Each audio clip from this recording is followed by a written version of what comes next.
예, 오늘은 청취자 중에 이지석 씨께서 원룸에 월세를 내고 사시는데 요즘은 직장인이 월세 내고 살면 월세 낸 돈의 10%를 연말정산해서 소득공제 해주는 제도가 있지 않습니까? 그런데 집주인이 월세 계약할 때 연말정산 안 하는 걸 조건으로 안 그러면 월세를 더 받아야 된다고 그렇게 계약서에까지 썼다고 합니다. 그런데 가만히 생각해 보니까 이거 연말정산할 때 내가 소득공제 받는 건 내 국민의 권리 같은데 그냥 신고를 해버릴까? 뭐 이런 생각을 혼자 하신다고요.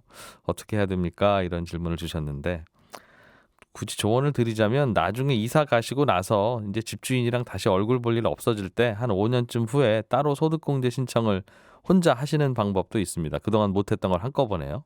연말정산이라고 하는 건 5년 이내에는 수정 신고를 할 수 있거든요.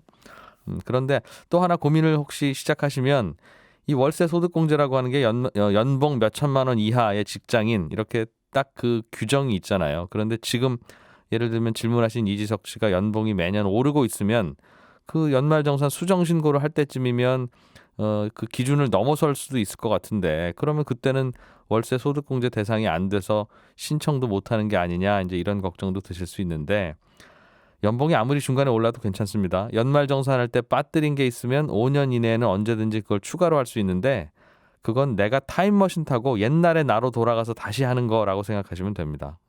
그러니까 예를 들어서 4년 전 연말정산에서 이 월세 소득공제 빠뜨렸으면 내가 4년 전 그때로 돌아가서 연말정산을 다시 한다고 생각하시면 되니까 예를 들어서 내가 4년 전에 연봉이 5천만 원인 직장인이었으면 그때로 다시 돌아가서 연말정산하는 거니까 지금 연봉이 아무리 높아도 관계없습니다. 월세 공제를 받으실 수 있어요.